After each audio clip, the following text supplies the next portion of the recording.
We're back to the continuation of the story from minutes ago. If you missed any, catch it on the Morning X podcast. This is the best of the Morning X with Barnes, Leslie, and Jimmy. 99X.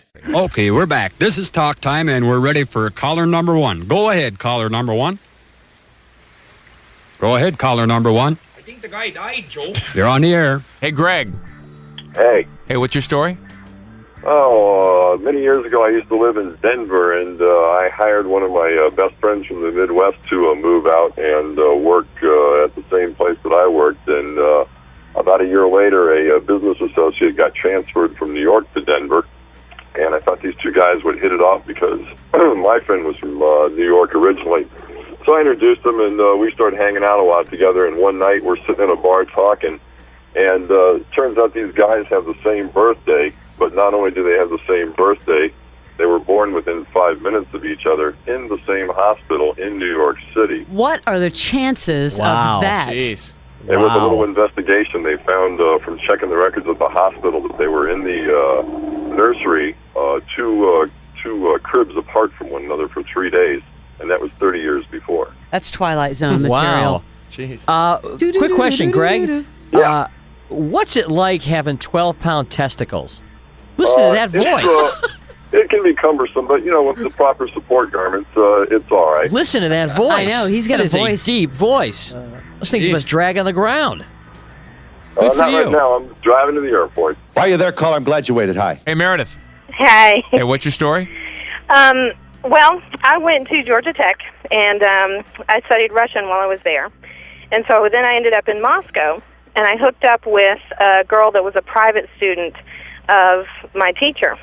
So we're walking down the street, and I see these people that I recognize. And I turn around, and I'm kind of looking at them, like, who are you? And the woman has turned around and is looking at me. These people are about my parents' age. So we walk towards each other, and we figure out that I had gone to Tech with them. They had audited the Russian language class that I had taken. So all the four of us just stood there and laughed, and how neat it was that we'd all studied Russian under the same teacher, and here we were standing together in Moscow. Well, with the older couple, I write down my name and phone number so that we can keep in contact with each other while we're there in Moscow. I was there for 4 months. And he looks down at my name, because I have a very unusual last name, and he looks at it and he goes, I recognize that name. He says, I went to Georgia Tech when he originally went to school with a person, and he says the name, and I said, that's my dad. So he'd been a fraternity brother with my father. So we laugh about that and how unusual that is. So then he writes down his name and number and gives it to me. And I look down and I say, I recognize that name. And I'm sitting there going, why do I recognize that name? And then it just dawns on me, and I pull out this photograph that I carry of my mother from, back when she was in college. It was like 35 or 40-year-old picture. And I turn it over, and on the back is written, my mother and it's this man's name. And I hold it up, and I show it to him, and I said, is this you? He's in the picture? What? I'm not kidding. What? I had never known who this guy was. This guy is in the picture with your mom that you're keeping in your purse? Absolutely. It was just a really cute picture of my mother, and I had, the guy wasn't that important. It wasn't like, Mom had ever dated him or anything, but it was just a good picture of my mother, so I'd carried it around, and Mama was very good about writing people's names on the back of photographs.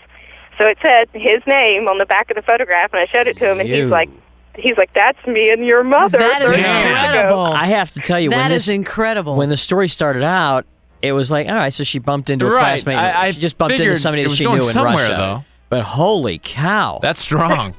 That So is strong. his wife just cracked up. She's like, she's carrying a picture of you around with her in Moscow. For 40 years, we've been looking for you, sir. No, it just ended up, it was just one of those weird coincidences. But it wouldn't have happened if my name hadn't been unusual for him to recognize that and ask me about my dad. Let's take a call. Okay, Smallville, Indiana. All right, let's go to Chris. Hi. Hey, I got married originally in 1987. I was in the Marine Corps out in California, and my first wife worked at a department store. She invited some of her friends to come to the wedding. We got divorced about 3 years later. Well, when I met my now wife, we talked a lot about my first wedding and marriage and that kind of stuff, until she asked one day if I had pictures of my first wedding. The first picture I pull out, my now wife is in it. God. In the I'm telling background? How does that happen? She's I'll tell trying you to catch how. the bouquet. Oh, my God. Wait a way. minute. Wow. Your now wife was trying to Whoa. catch the bouquet from your first wedding? Yes. And was she just a guest? And the great part about the story is my now wife says I was such a jackass back then. Wow. She really did not want my first wife to marry me. Oh, so she was friends with the first wife. Correct. But you didn't know her? No. Well, hang on a minute, though. But she knew you, so when you first met, well, how long after you had met was this Yeah, when did you meet her? discovery? I met her in the end of 91, right So when I got out of the Marine Corps. You didn't meet her at the wedding. No. But she knew who you were. Yeah, I had met her like once before at the department store, like when I went to pick my then girlfriend, first wife up, something like that, and it's like, oh, this is Chris, my fiance, whatever. And I was kind of a jackass, I guess. And she's like, he's just kind of rude and really cocky. I don't think he's a very nice guy. But when you later hooked, where did you meet your second wife again? I met my second wife. I met her through a friend that I worked with. We were all at a party, and she introduced us. But we both looked totally different.